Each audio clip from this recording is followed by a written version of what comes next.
എല്ലാ പ്രഭാഷണങ്ങളിലും പറയാറുണ്ട്, ഞാൻ സത്യസന്ധനാണ് എന്ന് എനിക്ക് തോന്നിയാൽ പോരാ, ഞാൻ ധർമ്മബോധമുള്ളവനാണെന്ന് എനിക്ക് തോന്നിയാൽ പോരാ, ഞാൻ പ്രവർത്തിക്കുന്നവനാണെന്ന് എനിക്ക് തോന്നിയാൽ പോരാ, എൻ്റെ കൂട്ടത്തിലുള്ളവർക്കും തോന്നിയാൽ പോരാ,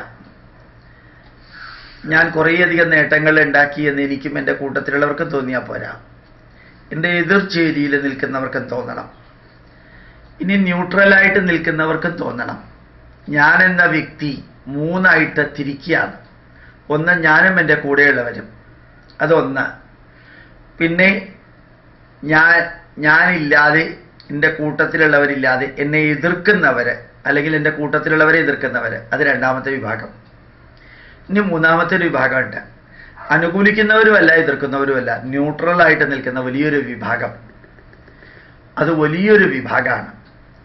ഞാനും എൻ്റെ കൂട്ടത്തിൽ നിൽക്കുന്നവരും 20% ഉണ്ടാവും, എന്നെ എതിർക്കുന്നവരും എൻ്റെ കൂട്ടത്തിലുള്ളവരെ എതിർക്കുന്നവരും 20% ഉണ്ടാവും. നടുക്കൊരു 60% അങ്ങോട്ടും ഇല്ല ഇങ്ങോട്ടും ഇല്ല എന്ന് പറഞ്ഞിരിക്കുന്നവരുണ്ടാവും, ഞാൻ ഒന്നിനും ഇല്ല എന്ന് പറഞ്ഞിരിക്കുന്നവരുണ്ടാവും. ഞാനിത് പറയാൻ കാരണം, ഇന്നലെ 2-3 പത്രത്തിൽ മീഡിയയിലും കണ്ട ഒരു വാർത്തയുണ്ട്. നമ്മളെല്ലാം മന്ദബുദ്ധി, കഴിവില്ലാത്തവൻ, എന്താ പറയുന്നതെന്ന് പോലും ബോധമില്ലാത്തവൻ എന്നെല്ലാം പറഞ്ഞ് മുദ്ര കുത്തിയ നമ്മുടെ നെഹ്റു കുടുംബത്തിലെ രാഹുൽ ഗാന്ധിക്ക് ഭാരതം മുഴുവനും ഒരു പ്രത്യേക രീതിയിലുള്ള സ്വീകരണം കിട്ടുന്നു.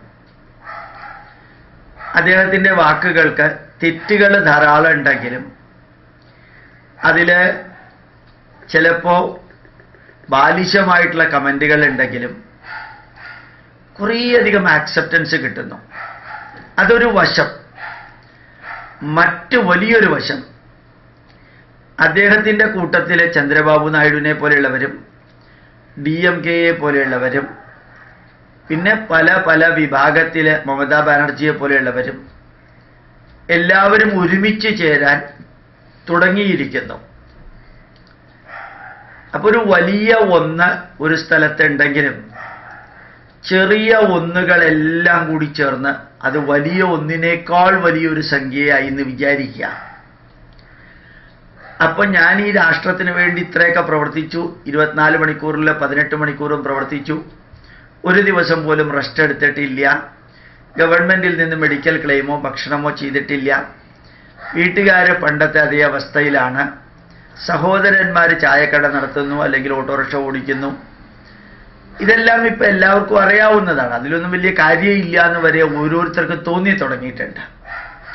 ഇപ്പം എതിർക്കുന്നവരുടെ ശബ്ദം പ്രവർത്തിക്കുന്നവരുടെ ശബ്ദത്തേക്കാൾ കൂടുതലാകുന്ന ഒരവസ്ഥയിൽ ഇല്ലാത്ത ഏതൊക്കെയോ ഒരു വലിയ സ്ഥാനം ജനങ്ങളുടെ മനസ്സിൽ നമുക്കുണ്ടെന്ന് ധരിച്ച് ഭരണാധികാരികളും ഭരണാധികാരികളുടെ കൂടെയുള്ളവരും ഒക്കെ പ്രവർത്തിച്ചാൽ, അത് കേരളത്തിലായാലും കേന്ദ്രത്തിലായാലും, അന്ത്യത്തിൽ ദിവാസ്വപ്നം കണ്ടിട്ടാണ് ഇത്രയും കാലം നിലനിന്നത് എന്ന് പറയേണ്ടി വരും, തെറ്റുപറ്റിയെന്ന്.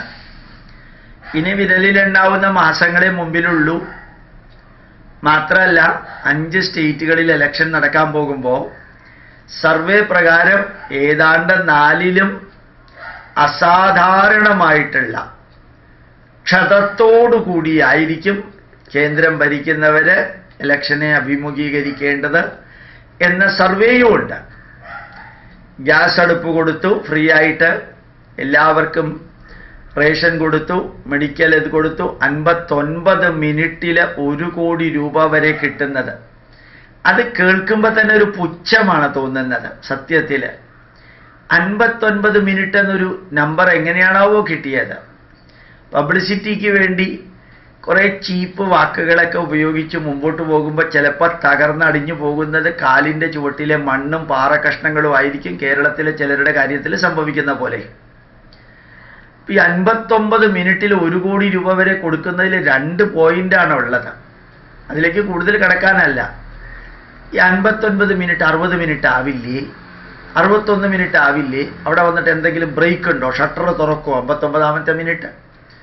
ഒന്ന് ഈ 1 കോടി രൂപ വരെ കൊടുക്കുമ്പോൾ അവർ തിരിച്ചു തരുമെന്നുള്ളതിന് എന്താ ഉറപ്പുള്ളത്? ഗവൺമെൻറ് പൈസ ആ രീതിയിലൊക്കെ ഉപയോഗിച്ച് അതിന് വലിയൊരു നേട്ടമൊക്കെ ഉണ്ടാക്കാനായിട്ട് ഇറങ്ങി പുറപ്പെടുമ്പോഴത്തേക്കും അത് ഗവൺമെൻറ്റിൻ്റെ ബാങ്കുകൾ, ദേശസാൽകൃത ബാങ്കുകളിലേക്ക് അത് തിരിച്ചു വരുമെന്നുള്ളതിന് എന്താ ഉറപ്പ്? ഈ 59 മിനിറ്റ് കൊണ്ടൊന്നും വെരിഫൈ ചെയ്യാതെ കൊടുക്കുകയാണെങ്കിൽ ഇങ്ങനെയൊക്കെ ജനങ്ങളുടെ മനസ്സിൽ സംശയങ്ങളുണ്ടായി എന്ന് വിചാരിക്കാം. ധാരാളം സ്ഥലത്ത് ഉപതെരഞ്ഞെടുപ്പ് വന്നപ്പോഴത്തേക്കും കിട്ടാനുള്ള എല്ലാ അടിയും കിട്ടിയിട്ടും ഞാനിതൊന്നും പഠിക്കില്ല എന്ന രീതിയിൽ നിലനിന്നാൽ എന്തായിരിക്കും സംഭവിക്കുക? വലിയ പ്രശ്നമല്ലേ വരിക? ഒരു കാര്യം ഉറപ്പാണ്, എഴുതി തള്ളിയ പലരും തിരിച്ച് ശക്തമായി വരുന്നുണ്ട്. അവർക്ക് ഏത് കുറവുകളും എന്തെല്ലാം പ്രശ്നങ്ങളുണ്ടെങ്കിലും അതറിഞ്ഞുകൊണ്ട് തന്നെ ജനത അവരെ സ്വീകരിക്കാനായിട്ട് മുമ്പോട്ട് വരുന്നുണ്ട്. പിന്നെ ഇലക്ട്രോണിക് മീഡിയയിലൂടെ നടത്തുന്ന എലക്ഷൻ പ്രവചനങ്ങളൊന്നും ശരിയല്ല. കാരണം ഒരു 60% പാവപ്പെട്ടവർ ഗ്രാമങ്ങളിൽ ഇരിക്കുന്നവർക്കൊന്നും സർവേയിൽ പങ്കെടുക്കാൻ പറ്റുന്നവരല്ല. ഇനി 10-30% സിറ്റിയിൽ താമസിക്കുന്നവർക്കും ഇതിനോടൊന്നും വലിയ താല്പര്യമൊന്നും കാണില്ല, കാണണമെന്ന് നിർബന്ധമില്ല. അപ്പോൾ 80-90% 90% ആൾക്കാർ വലിയ ഇൻവോൾവ്മെൻ്റ് ഒന്നും ഇല്ലാതെ ജീവിക്കുമ്പോഴത്തേക്കും റോട്ടിലൂടെ പോകുന്ന ചിലരുടെ മുമ്പിൽ മൈക്ക് കാണിച്ച് താൻ ആർക്ക് വോട്ട് ചെയ്യുമെന്ന് ചോദിച്ചാൽ ആ ഗ്രൂപ്പിലുള്ളവർ ഒരു പക്ഷേ പറഞ്ഞു എന്ന് വരും. അതൊക്കെ ഭാരതത്തിലുള്ള സർവ്വജനങ്ങളുടെയും അഭിപ്രായമാണെന്ന് ധരിച്ച് അതിൽ മാത്രം അമിത വിശ്വാസം അർപ്പിച്ചിട്ട് മുമ്പോട്ട് പോകുമ്പോൾ കർണാടകയിൽ ഇടക്കാലത്ത് നടന്ന തെരഞ്ഞെടുപ്പിൽ എത്ര സീറ്റ് കിട്ടി, കഴിഞ്ഞ മാസം നടന്ന സീറ്റിൽ, ഇതൊക്കെ ഓർമ്മിക്കേണ്ടതാണ്. ത്രിപുരയിൽ വൻ വിജയം ഉണ്ടായി, പല സ്ഥലത്തും വൻ വിജയം ഉണ്ടായി. അങ്ങനെയുള്ളൊരു തൂത്തുവാരലൊക്കെ പറ്റുമോ ഇല്ലയോ എന്ന് ഭരിക്കുന്നവർ കേരളത്തിലാണെങ്കിൽ കേന്ദ്രത്തിലായാലും ചിന്തിക്കാൻ സാധിക്കട്ടെ. അമിത ആവേശം കൊണ്ട് എടുത്ത് ചാടി പലതും പറയുകയും ചെയ്യുകയൊക്കെ ചെയ്യുമ്പോൾ ജനങ്ങൾ നന്മയെടുക്കാൻ തയ്യാറാണ്. പക്ഷേ നന്മയെക്കുറിച്ച് നിരന്തരം പറഞ്ഞ് ഞങ്ങൾക്ക് ഒരു തിന്മയുമില്ല എന്ന് വരുത്തി തീർക്കാൻ വേണ്ടിയിട്ട് നടക്കുന്ന ഡ്രാമകളൊക്കെ തിരിച്ചറിയാൻ ജനങ്ങൾക്ക് സാധിക്കും. കുറവുള്ള മനുഷ്യൻ കുറവുണ്ട് എന്ന് അംഗീകരിച്ചുകൊണ്ട് പ്രസംഗിച്ചാൽ അയാളെ സ്വീകരിക്കാനും തയ്യാറാവും. അപ്പോൾ അതുകൊണ്ട് മഹാനുഭാവനായാലേ ജനങ്ങൾ സ്വീകരിക്കുകയുള്ളൂ എന്നുള്ളതല്ല. ഞങ്ങൾക്ക് തെറ്റുപറ്റിയിട്ടുണ്ട്, ഇനി തെറ്റുപറ്റാതിരിക്കാൻ ശ്രമിക്കാം. മനുഷ്യരല്ലേ എന്ന് ചോദിച്ചു കഴിഞ്ഞാൽ എല്ലാ ഭാരതീയരും അയാളുടെ കൂട്ടത്തിൽ നിന്നു വരും.